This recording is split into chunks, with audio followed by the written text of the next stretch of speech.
ఆదోని ఎమ్మెల్యేగా నన్ను గెలిపించినటువంటి ప్రజలందరికీ కూడా ప్రతి ఒక్కరికి కూడా పేరు పేరున ధన్యవాదాలు తెలుపుకుంటా ఉన్నాను.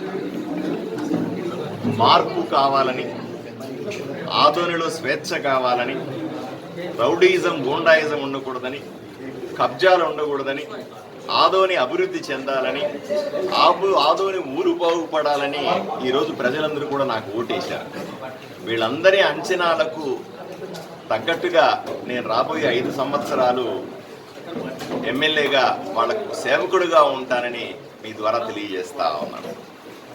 అంతేకాదు, ఈరోజు ప్రజలకు ఎన్నో కష్టాలు ఉన్నాయి, మనకు తెలుసు. ఆదోని నిండా సమస్యలు ఉన్నాయి. వీటిలన్నింటినీ కూడా పరిష్కరించడానికి కేంద్ర రాష్ట్ర ప్రభుత్వాలని ఒప్పించి ఇక్కడ ప్రజలతో చర్చించి ఎటువంటి నిర్ణయాలు తీసుకోబోతున్నానో మీకు త్వరలో తెలియజేస్తాను. తప్పనిసరిగా ఆదోని అభివృద్ధి దిశగా పరిగెడుతుందని మాత్రం హామీ ఇస్తాను. కేవలం 28 రోజుల్లో టికెట్ తీసుకొని వచ్చి నువ్వు ఇక్కడ 28 రోజులు రాజకీయాలు చేసి ఎమ్మెల్యేగా గెలిచావు. మరి ప్రజలు నిన్ను ఆదరించినారు కదా, అది నిజంగా ప్రజల గొప్పతనం, ప్రజల గొప్ప మనసు. ఎందుకంటే ప్రజలు నన్ను నమ్మారు. ప్రజలు వాళ్ళ ఆలోచనల్లో నేనున్నాను. తప్పనిసరిగా ఇతనికి ఓటేస్తే ఊరు బాగుపడుతుందని నమ్మారు. కాబట్టి వాళ్ళ అంచనాలు పాడవకుండా ప్రజల అంచనాలకు చేరుకోవడానికి పూర్తి స్థాయి ఇక్కడే ఉండి ప్రయత్నం చేస్తాను.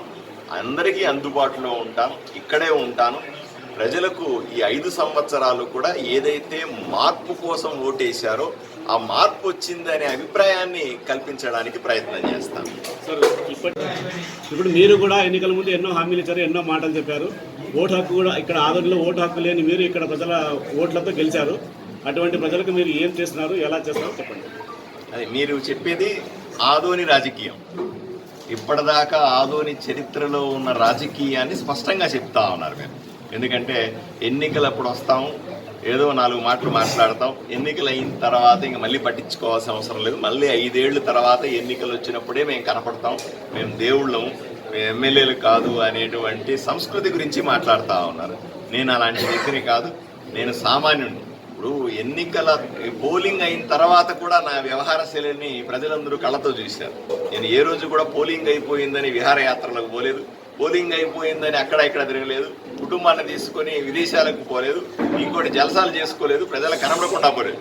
ఏ రోజైతే ఈ ఊర్లో 28 రోజుల ముందు వచ్చానో, ఈరోజు ఎలక్షన్లు అయిపోయిన తర్వాత కూడా ఇన్ని రోజుల మధ్యలో 20 రోజుల సమయం ఉంటే కూడా నేను ప్రజల మధ్యనే తిరుగుతూ ఉన్నాను, ప్రజలతోనే ఉన్నాను.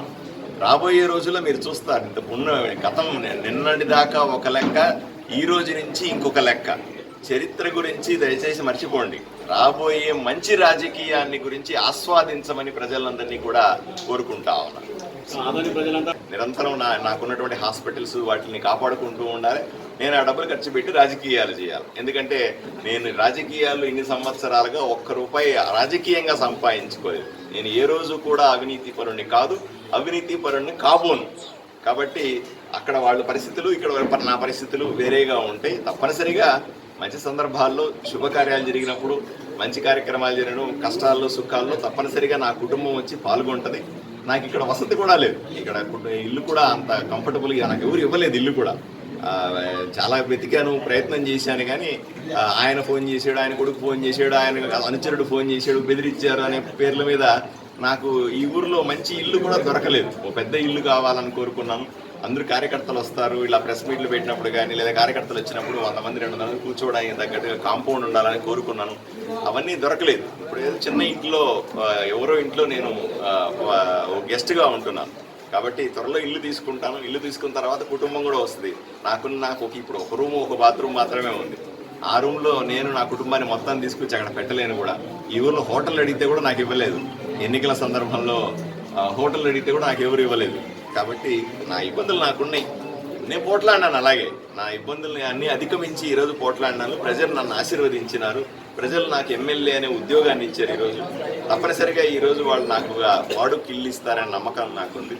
మంచి ఇల్లు తీసుకొని కుటుంబాన్ని తీసుకొని వచ్చి పెట్టి ప్రతి శుభకార్యానికి, ఊర్లో జరిగే ప్రతి శుభకార్యానికి నేను కుటుంబ సమేతంగా పాల్గొనాలన్న కోరిక నాకు కూడా ఉంటుంది కదా, మీకు లాగే. తప్పనిసరిగా జరుగుతుంది. ఎన్డీఏ అయితే ప్రత్యేకంగా మేనిఫెస్టో ఏం పెట్టలేదు కదా? తప్పనిసరిగా పెడతాం ఇప్పుడు. ఇప్పుడు అధికారంలోకి వచ్చాక తప్పనిసరిగా ఒక పార్టీ 3 పార్టీలు, భారతీయ జనతా పార్టీ, తెలుగుదేశం పార్టీ, జనసేన. ఎందుకంటే ఏదైనా పథకం అమలు కాకపోతే అది మాది కాదు అనే అవకాశం కూడా ఉంటుంది రేపు పొద్దున్న. అన్నీ ఊహిస్తే ఎలా? ఇప్పుడే కదా వచ్చాం. మీరు తప్పనిసరిగా సద్విమర్శలు ఉండాల్సిందే. మేము చేసే ప్రతి ఒక్క పనిని విమర్శించాల్సిందిగా నేనే కోరుకుంటాను కూడా.